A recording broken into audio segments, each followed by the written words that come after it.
Olá. Hoje a gente vai mergulhar aqui nos relatos, umas informações sobre o depoimento do jornalista Paulo Figueiredo, sabe? Foi uma comissão do Congresso dos Estados Unidos. A gente se baseou em transcrições, artigos, material que cobriu o evento. Exato. E o foco principal, né, são as acusações bem sérias que o Figueiredo fez, principalmente contra o ministro Alexandre de Moraes, do STF brasileiro, e também o que ele pediu lá para o governo americano. Isso. Então, a ideia é entender melhor essas denúncias, quem está envolvido, sabe? E as possíveis repercussões internacionais disso tudo. Vamos tentar descompactar isso. Para começar, o Figueiredo usou uma expressão forte, né? Descreveu o ministro Moraes como um ditador disfarçado de juiz. Pesado. E ele alega que está sofrendo uma perseguição sistemática. Isso desde 2019. Detalhou várias coisas: congelamento de bens do Brasil, bloqueio de redes sociais, passaporte cancelado. Disse que foi forçado ao exílio. E ainda falou de insultos públicos e até de um suposto mandado secreto contra ele. Uma série de acusações bem graves mesmo. É importante colocar um contexto aqui, né? Como as fontes mencionam, o Figueiredo foi um dos 34 denunciados pela PGR brasileira. Sim, pela suposta tentativa de golpe de Estado em 2022.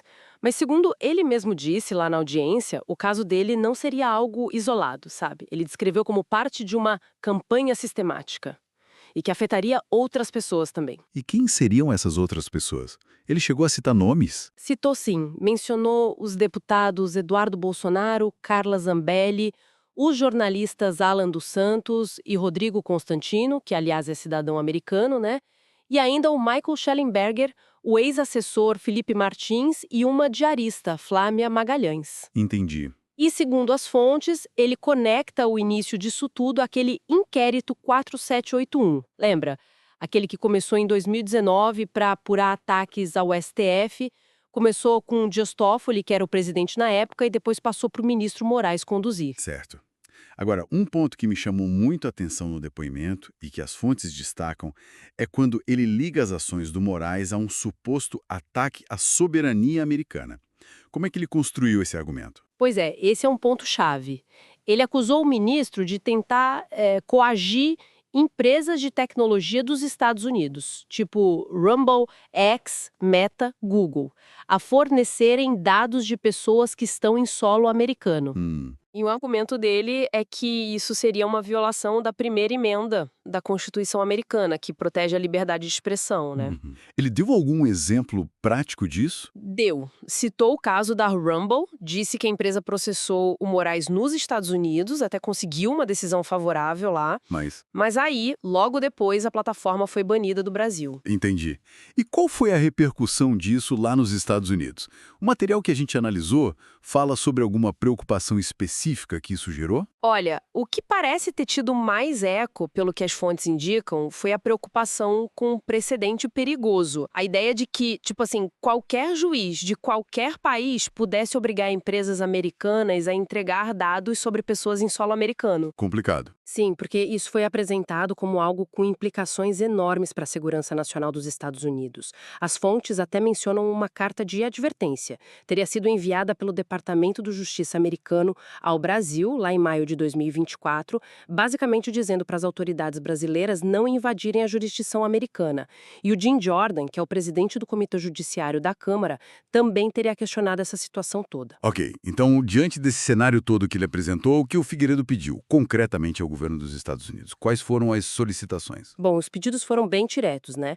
Primeiro, aplicar sanções pesadas contra o ministro Moraes e rápido, nos próximos 30 dias, usando a lei global Magnitsky, que é aquela ferramenta que os Estados Unidos têm para punir estrangeiros por violações de direitos humanos ou corrupção, né? Certo. Além disso, ele pediu para pressionarem a Interpol a rever critérios para casos com motivação política, sabe?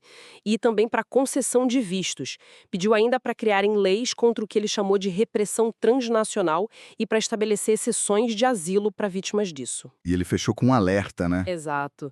Reforçou um alerta de que, sem uma ação americana, o Brasil poderia virar uma Venezuela turbinada. Foi essa a expressão usada. Pesado. Mas, peraí, essa audiência foi toda de concordância com ele? Ou as fontes mostram alguma discordância lá dentro da comissão? Não foi unânime, não. O co-presidente da comissão, o democrata James McGovern, segundo as fontes, ele discordou explicitamente, diz que não concordava com a afirmação do jornalista de que ele seria alvo de perseguição do STF. Ah, interessante. E algumas análises que a gente viu nas fontes até sugerem que essa divergência pode ter um fundo político, talvez ligado à administração Biden, e tem também comentários de que algumas ações mais recentes do ministro Moraes, que foram vistas como mais brandas, talvez fossem uma reação a essa ameaça de sanções, sabe? E não necessariamente uma mudança de postura. Entendi. Então, para a gente amarrar isso, o que a gente tira dessa análise toda? De um lado, acusações muito sérias de abuso de poder, repressão que cruza fronteiras, levadas diretamente para o Congresso americano. Exato. E do outro lado, a gente vê ceticismo dentro da própria audiência que ouviu essas denúncias e um cenário, vamos combinar, político e jurídico bem complexo, tanto no Brasil quanto nos Estados Unidos. Com certeza. E isso tudo acaba levantando uma questão maior, né? Que vai além desse caso específico do Figueiredo.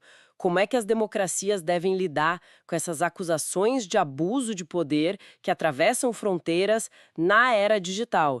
Especialmente quando envolvem essas plataformas de tecnologia globais, liberdade de expressão, soberania de países diferentes. É uma discussão fundamental para os nossos tempos. Sem dúvida.